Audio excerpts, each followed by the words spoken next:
यतो यतः समिहसि ततो नो अभयं कुरु सन्नः कुरु प्रजाभ्यो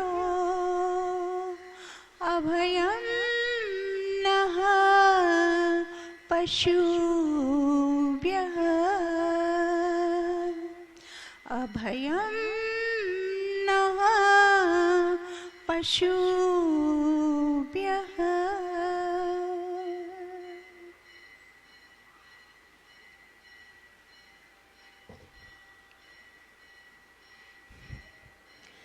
नर नारी सब उल्टे चलते उल्टे करते काम, कहाँ फिर जीवन में आराम, कहाँ फिर जीवन में आराम। मात पिता और संत गुरु का होगा अगर अपमान, तो कैसे सुख पाए इंसान, तो कैसे सुख पाए इंसान। पति पत्नी पर हुक्म चलाए, बेटा माँ को आँख दिखाए। पति पत्नी पर हुक्म चलाए, बेटा माँ को आँख दिखाए। दया धर्म मर्यादा भूले, मन माना सब धर्म चलाए। दया धर्म मर्यादा भूले, मन माना सब धर्म चलाए। कैसा सुख फिर कैसी खुशियाँ, दुख ही दुख है महान, तो कैसी सुख पाए इंसान।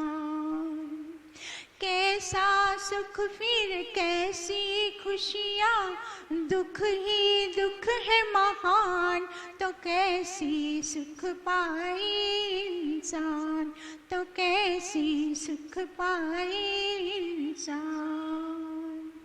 नर नारी सब उल्टे चलते उल्टे करते काम, कहाँ फिर जीवन में आराम, कहाँ फिर जीवन में आराम। भाई भाई करे लड़ाई, सास बहू में बनती नाही। भाई भाई करे लड़ाई, सास बहू में बनती नाही। जिस घर में कल कलह होती, उस घर की होती है तबाही। जिस घर में कल कलह होती, उस घर की होती है तबाही। बड़े बूढ़ों की बात न सुनते बहरे हो गए कान। बड़े बूढ़ों की बात न सुनते बहरे हो गए कान, कहाँ फिर जीवन में आराम, तो कैसे सुख पाए इंसान। नर नारी सब उल्टे चलते उल्टे करते काम, कहाँ फिर जीवन में आराम, कहाँ फिर जीवन में आराम। जीते जी तो बात न पूछे, मर जाए तो शोर मचाए। जीते जी तो बात न पूछे, मर जाए तो शोर मचाए। जीवन में तो भूखों मारे, मर जाए तो श्राद्ध जिमाए। जीवन में तो भूखों मारे, मर जाए तो श्राद्ध जिमाए। भूल न बंदे तेरा भी होना है यही अंजाम। भूल न बंदे तेरा भी होना है यही अंजाम। तो कैसी सुख पाए इंसान, तो कैसी सुख पाए इंसान। नर नारी सब उल्टे चलते, उल्टे करते काम। कहाँ फिर जीवन में आराम, कहाँ फिर जीवन में आराम। जैसी करनी वैसी भरनी, कर्म का फल तो पाना होगा। जैसी करनी वैसी भरनी, कर्म का फल तो पाना होगा। आएगा जब तुम्हें बुढ़ापा, तुमको भी पछताना होगा। आएगा जब तुम्हें बुढ़ापा, तुमको भी पछताना होगा। दास कहे चल सोच समझ कर, ओ मूर्ख इंसान।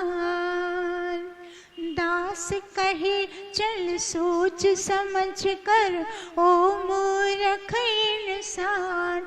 तो कैसी सुख पाए इंसान, तो कैसी सुख पाए इंसान। नर नारी सब उल्टे चलते, उल्टे करते काम। कहाँ फिर जीवन में आराम, कहाँ फिर जीवन में आराम। मात पिता और संत गुरु का होगा अगर अपमान, तो कैसी सुख पाए इंसान, तो कैसी सुख पाए इंसान। ये वायर ढीली लगती है, चले नहीं है? अच्छा ठीक, अच्छा। हाँ, कई बार क्या हमें ऐसा वो फील होता है कि मुझे जोर सा बोलना पड़ता है। अच्छा ठीक। तो ये आज का जो सुंदर भजन है उसमें क्या बताया जा रहा है कि नर नारी सब उल्टे चलते, उल्टे करते काम। तो ऐसा क्यों हो रहा है? सारे नर नारी सब उल्टे क्यों चल रहे हैं, उल्टे काम क्यों कर रहे हैं? तो वो उसका कारण बताते हैं कि सारे नर नारी धर्म विहीन हो गए हैं। तो मानव जो होता है वो धर्म की शिक्षा से, धर्म शिक्षा से मानव में मानवता आती है। धर्म शिक्षा से व्यक्ति मानव बनता है, इसके अलावा दूसरा कोई साधन नहीं है। तो धर्म क्या है? तो धर्म अर्थात सत्य। तो सत्य, तो आज पता है क्या आवश्यकता है कि हर एक कार्य जो मानव करता है उस कार्यों को सत्य के आधार पर निर्णय लेना चाहिए कि यह कार्य सत्य है, अनुचित है कि उचित है, यह कार्य करने योग्य है तो हाँ करूंगा, यह का करने योग्य नहीं है तो नहीं करूंगा। तो यह सारा निर्णय कहाँ से आएगा? सत्य धर्म से आएगा।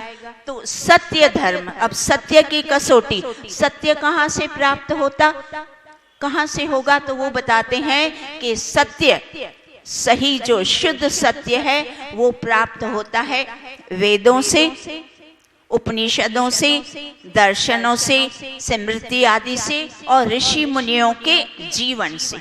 इन सारे साधनों से हमें सत्य का पता चलता है कि सत्य क्या है, और उस सत्य के आधार पर हमें हमारे जीवन के जो मुख्य कार्य हैं, देखिए क्या क्या मुख्य कार्य हैं।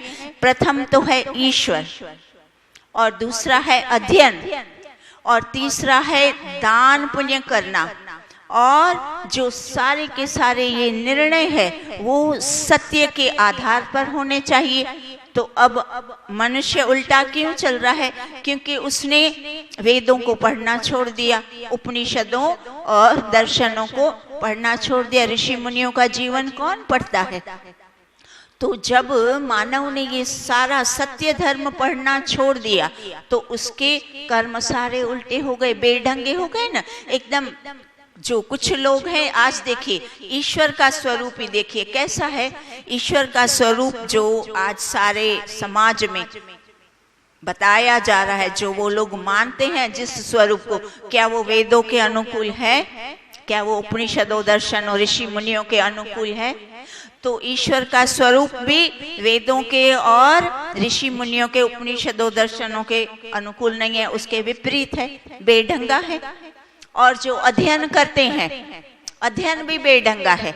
अध्ययन भी सब करते हैं, ऐसा नहीं करते, पर गलत सत्य नहीं करते। जो सही अध्ययन है, सही अध्ययन अर्थात आर्ष ग्रंथ। तो आर्ष ग्रंथ क्या है? हमारे वेद, हमारे जो शास्त्र हैं, ये वेदों अनुकूल जितने भी शास्त्र हैं, 6 दर्शन है, 11 उपनिषद है, मनुस्मृति है, और भी महर्षि दयानंद सरस्वती और भी बहुत सारे ऋषि मुनियों के जितने भी वेदों के अनुकूल हैं, उसको कहते हैं आर्ष। महाभारत है, वाल्मीकि रामायण है, गीता है आदि, ये सारे आर्ष ग्रंथ कहलाते हैं। इतिहास भी, महाभारत और रामायण तो वास्तव में इतिहास है, बाकी सारे शास्त्र वो सब हमारा ये आर्ष ग्रंथ कहलाते हैं। तो इनको पढ़ने से हमें पता चलेगा कि सत्य क्या, असत्य क्या, उचित क्या, अनुचित क्या, सही क्या, गलत क्या, तब व्यक्ति सही निर्णय लेगा। तो एक तो वो आर्ष ग्रंथ अध्ययन, उसका अध्ययन गलत है। अब अध्ययन गलत है तो इसीलिए फिर क्या हो गया? ईश्वर का स्वरूप भी गलत मान लिया। जो पौराणिक ग्रंथ, क्या पता क्या क्या लोग क्या क्या पढ़ते हैं, उल्टा सीधा पढ़ के फिर उल्टी सीधी बुद्धि बना के आज सारे लोग उल्टे कर्म। आज वही हमें बताया गया था कि आज का विषय ये लेना है। आर्य समाज मधुबनी से हमें ये एक समाचार भी आया है और एक बड़ा सुंदर लेख आया है, उसको भी हम पढ़ेंगे। तो आप बताइए, ये जो उल्टा उल्टा कार्य, तो हम सारा कार्य उल्टा करें ना, अध्ययन उल्टा कर दिया, अनार्ष ग्रंथों को पढ़ना शुरू किया, तो इसीलिए ईश्वर का स्वरूप भी हमने उल्टा कर दिया। और जो दान करना कितना महत्वपूर्ण कार्य है मनुष्य के लिए, कि सही जगह पर सही पात्र को दान करना। लोग दान तो आज भी कर रहे हैं, किसी ने दान करना छोड़ा नहीं है, पर वो कहाँ करें? उल्टी जगहों पे, गलत जगहों पे, मंदिरों में, क्या पता कहाँ। आप देखो करोड़ों अब्जों का सोना, अब्जों का दान, इतना अनगिनत, गिनने से गिन ना सके व्यक्ति, इतना अब्जों धन वहाँ सारा का सारा लोग ही देते हैं ना। कहाँ से आता है? मनुष्य ही देता है, लोग वहाँ दान देते हैं। और फिर वो दान कहाँ जाता है? कुछ सरकारें, ऐसी सरकारों के नियम, क्या पता क्या नियम बना दिए, वो सारा का सारा धन फिर ये जो मदरसे हैं इनके, फिर ये सारा का धन वहाँ दिया जाता है, लुटाया जाता है। उनको उनकी तनख्वाह, ये मदरसों में जो ये लोग पढ़ाते हैं, क्या इनको काजी मुल्ला जो बोलते हैं, ये हमारे धन से उन लोगों की तनख्वाहें बनती है। और उन लोगों को शस्त्र सिखाया जाता है और उन लोगों को टेररिस्ट बनाया जाता है और हम ही पे वार करते हैं। बताओ, ये सत्य धर्म को छोड़ने से राष्ट्र का कितना अहित होता है, मानव का भी अहित होता है, परिवार का अहित होता है, समाज का अहित होता है और अंत में राष्ट्र का और पूरे विश्व का अहित। आज टेररिज्म पूरे विश्व में इससे त्रस्त है, कोई एक देश इससे त्रस्त नहीं है। तो ये सारा का सारा क्यों हो रहा है? आखिर जो टेररिस्ट हैं, जो भी जहां भी गलत हो रहा है वो भी है तो मानव ना। तो वो मानव बनकर ये उल्टे कार्य क्यों कर रहा है? इसमें सारे मानव आ गए, हम भी आ गए, दूसरे भी आ गए। जो उल्टे काम करते हैं तो वो उल्टे काम करने का कारण ही वही है कि उन्होंने अध्ययन गलत किया। अध्ययन भी गलत करते हैं, दान गलत जगह करते हैं और ईश्वर का जो स्वरूप है उसको भी गलत मान लिया, उल्टा सीधा अपनी मनमानी मूर्तियां, मनगढ़ंत मूर्तियां बनाकर फिर बोल दिया ये रहा ये ईश्वर, अब इसकी उपासना करो। बताइए ये कोई इसमें से कोई एक बात भी वेदानुकूल है क्या? दर्शनों के अनुकूल है, हमारे ऋषि मुनियों के अनुकूल है? सारा का सारा विपरीत हो गया। तो जब विपरीत होगा तो फिर उल्टा आज देखिए समाज में चारों अभी ये जो चल रहा है ये अवसर, इसीलिए इस सारे आर्य समाजों ने क्या बताया कि अवेयरनेस, हमें जागरूकता फैलानी है। तो जागरूकता फैलाने के लिए देखिए अब कितनी गलत परंपराएं बना दी। क्या पता कौन सी माताएं, नौ दुर्गाएं, कोई ना, हमारे वेदों में गायत्री, सावित्री, सविता, अंबिका, बहुत सारे नाम हैं, पर ये सारे नाम वेदों में पता है किसके हैं? ईश्वर के हैं। सत्यार्थ प्रकाश में भी महर्षि दयानंद सरस्वती ने अनेक नामों का उल्लेख किया है ना। ये सारे सरस्वती आदि आदि, लक्ष्मी, ये सब नाम ईश्वर के हैं। और इन लोगों ने मन घड़ंत इन नामों का अर्थ का अनर्थ करके, ये जो नाम तो वही रखे पर उसका अर्थ का अनर्थ करके कैसे विभत्स मूर्तियां, अजीब गरीब मूर्तियां बनाकर और कैसी कैसी परंपराएं, 9 दिन 9 शक्ति। अब ये देखो ये शक्ति की पूजा कर रहे हैं, ये क्या? इस तरह से धर्म, नाम धर्म का, धर्म के नाम पर अधर्म हो रहा है। आप सोचें क्या हमारी भारतीय संस्कृति इतनी समृद्ध और इतनी हर तरह से योग्य, क्या उसमें कहीं पे भी ये उल्लेख आता है कि पूरी रात हमारे घर की जवान बच्चियां, बहू बेटियां पूरा रात घर से बाहर रहे? क्या ये हमारी भारतीय संस्कृति है? सच बताएं। और फिर हो क्या रहा है? धर्म के नाम पर। ऐसा भी नहीं कि सिनेमा देखने जा रहे हैं या होटल में जा रहे हैं पिकनिक ना, धर्म के, हम तो पूजा करने जा रहे हैं, माता की पूजा। कितनी गलत बात, उल्टे काम, सारी उल्टी सोच, सारा कुछ उल्टा, कहीं कोई उल्लेख नहीं किसी धर्म में। इस तरह से रात भर जब अगर जवान बच्चे, जवान बच्चियां बाहर रहेंगी तो फिर जो नहीं होना चाहिए वो तो होगा ना।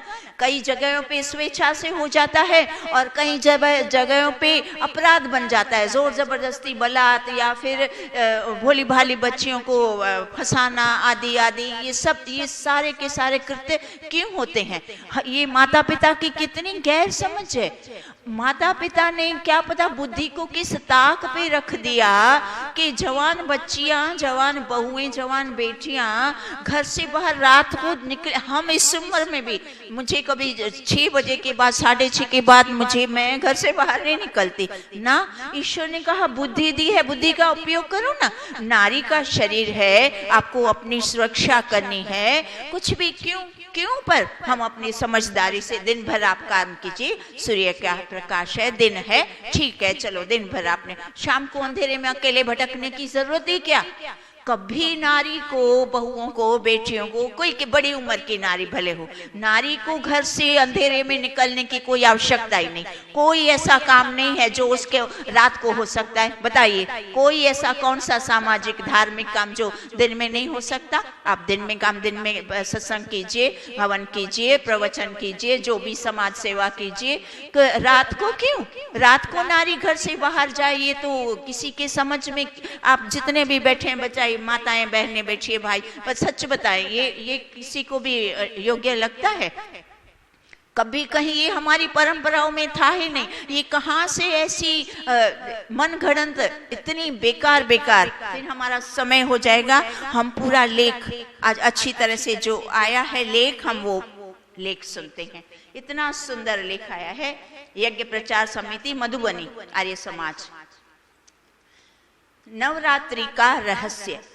नवरात्रि कोई नव दुर्गा की नव शक्तियों का कोई रूप नहीं है।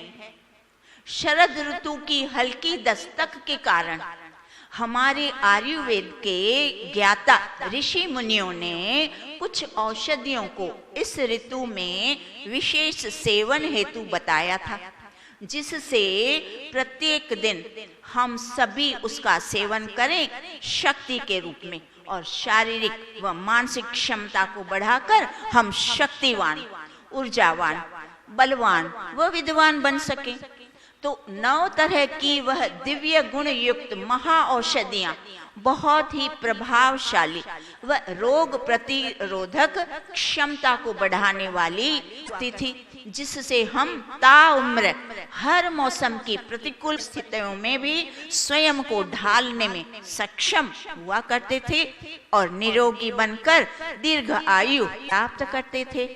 लेकिन तथाकथित पुराणकारों ने इसका वास्तविक स्वरूप विकृत कर दिया, अर्थ का अनर्थ ही कर दिया। हर दिव्य औषधि को एक शक्ति स्वरूपा कल्पित स्त्री का रूप दे दिया। औषधि का नाम था, 9 औषधियां थी और उन 9 औषधियों के नाम को स्त्री का रूप देकर और उसकी विभत्स आकार का गढ़कर उन्हें मूर्ति रूप में पूजना शुरू कर दिया। वस्तुतः यह सब समाज के ठेकेदारों ने अपनी आजीविका चलाने के लिए यह अधर्म का प्रयास किया है। आज यह पाखंड विकराल रूप धारण कर चुका है, जिससे छूटना मुश्किल तो है लेकिन असंभव नहीं है। असंभव नहीं है, इसलिए प्रयास करना। तो प्रयास करने के लिए आज समाज में कौन है? आज पूरे आप जितने भी धार्मिक स्थल है, आप देखिए सारे धार्मिक स्थलों में एक ही स्थल बचता है। कौन सा? यह हमारा आर्य समाज, जो कुरीतियों को, कुपरंपराओं को और असत्य को, जो पाखंडों को, जिसने हमेशा पाखंड को दूर हटाया है, वो ये एक ही हमारा स्थल है। तो क्या बता दिया? छूटना मुश्किल तो है लेकिन असंभव नहीं है। मनुष्य अपनी सामान्य बुद्धि का प्रयोग करे तो वह सही बात समझ सकता है कि विवेकशील, स्वाध्यायशील बनकर इस प्रकार के ढोंग, पाखंड और आडंबरों से बचा जा सकता है। वरना सत्य ज्ञान के बिना ये तथाकथित मूढ़, अभिमानी, स्वार्थी, पाखंडी पंडे पुजारियों की तरह कुरीतियों व अधर्म, मिथ्या कर्म कांडों में लिप्त ही रहेंगे। फिर हमारी पीढ़ियां तो लिप्त हो रही और आगे भी फिर ये और ज्यादा इसका विभत्स आप देख रहे हैं। अभी भी आप जो दें इससे भी अधिक बुरा होने वाला है। इसीलिए हमें क्या करना है? सामाजिक तौर पर हमें इतनी जागरूकता फैलानी है, उनको बताना है कि 9 शक्तियां तो हैं, 9 तो है, वो 9 औषधियां हैं, वो 9 नहीं है। उन औषधियों का तुम सेवन करो और खुद को बलवान बनाओ, शक्तिशाली बनाओ, ऊर्जावान बनाओ। इस तरह से हमें जागृति फैलानी है।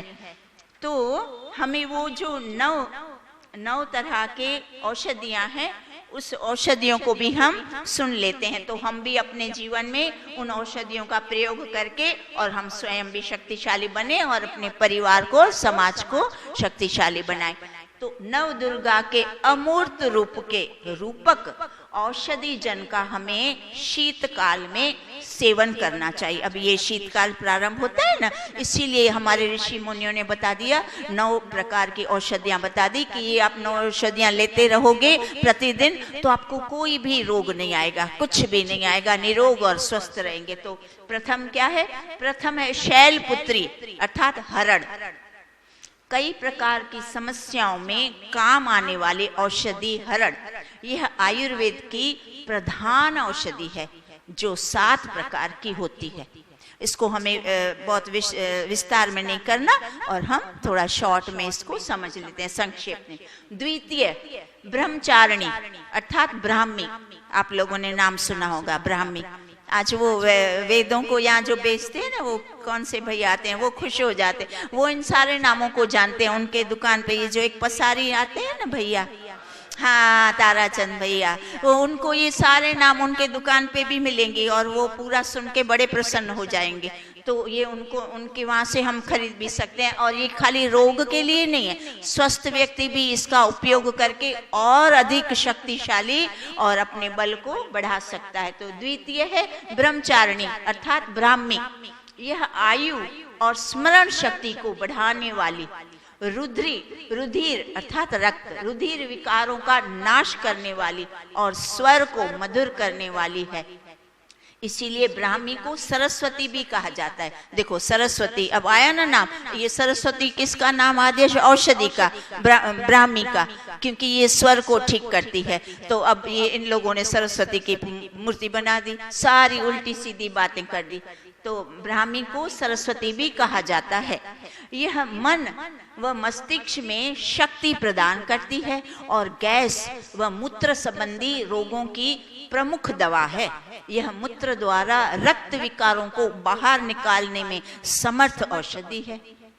तृतीय चंद्रघंटा यानी चंद्रसूर। चंद्रघंटा यह एक ऐसा पौधा है जो धनिये के रूप में, धनिया हम डालते हैं ना सब्जी में, कोतमीर, धनिये जैसा होता है, पौधा है।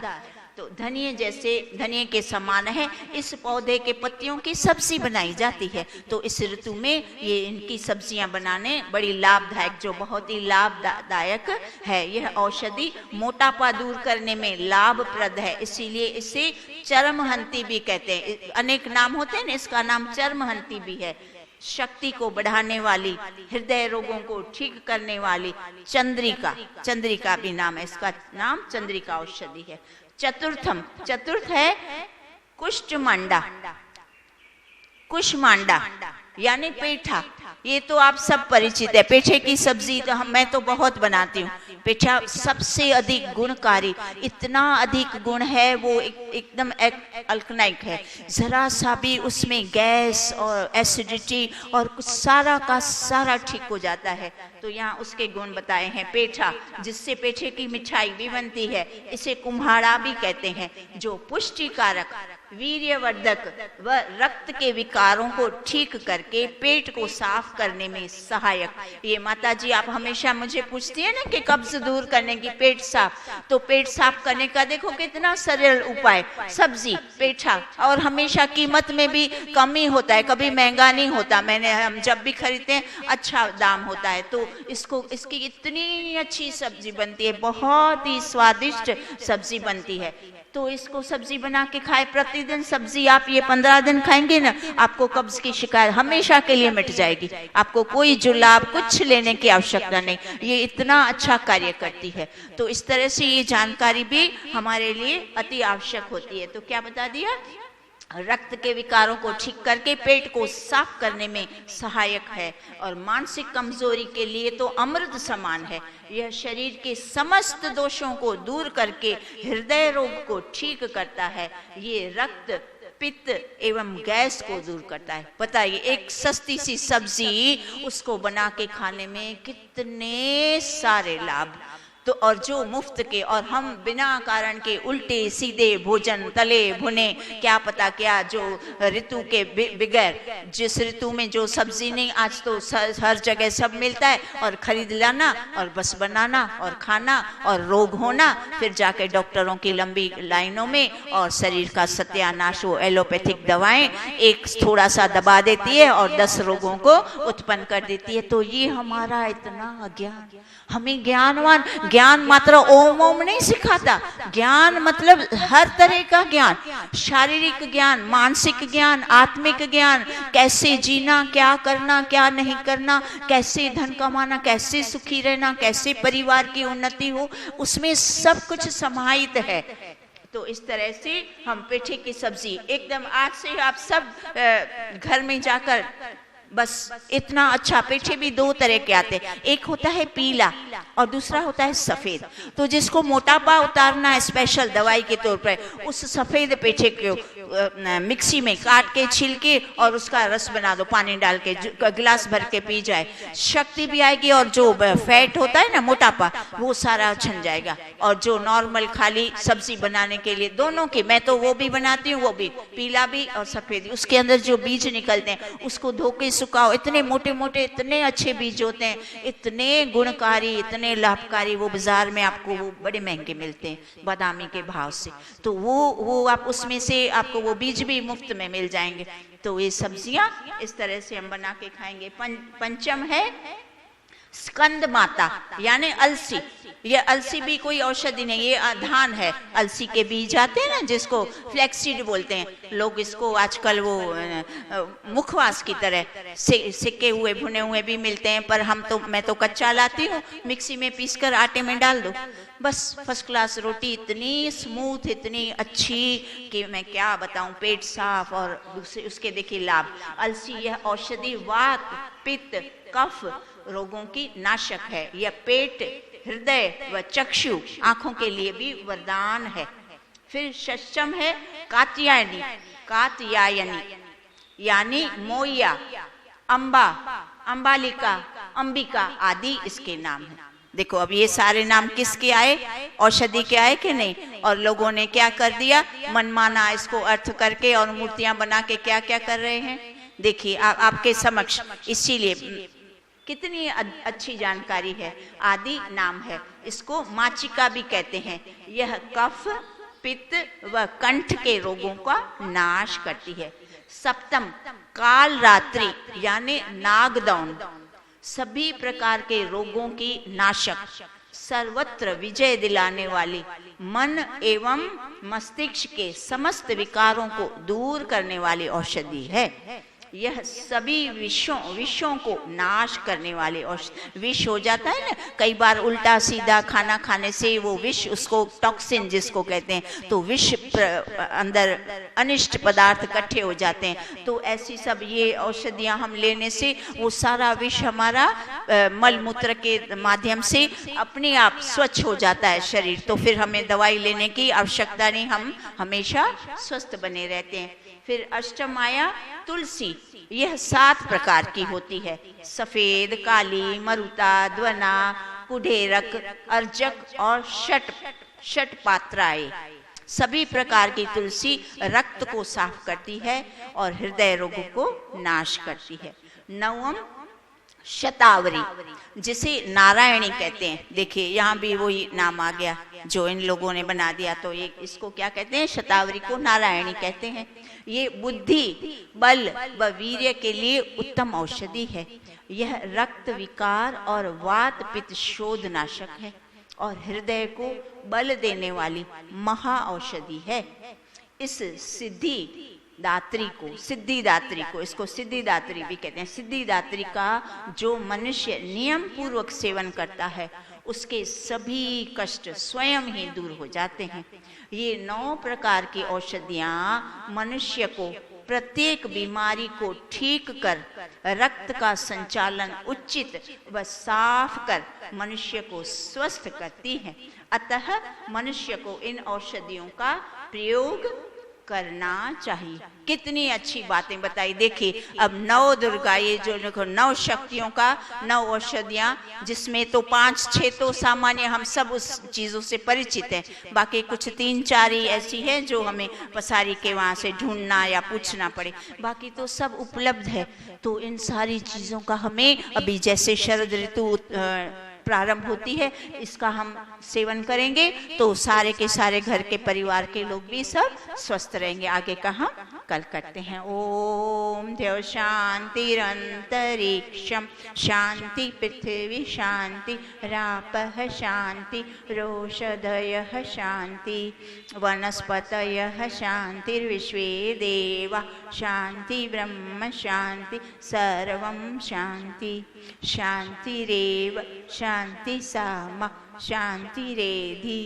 ओम शांति शांति शांति। सर्वेभ्यो नमः। आप सबका बहुत बहुत धन्यवाद।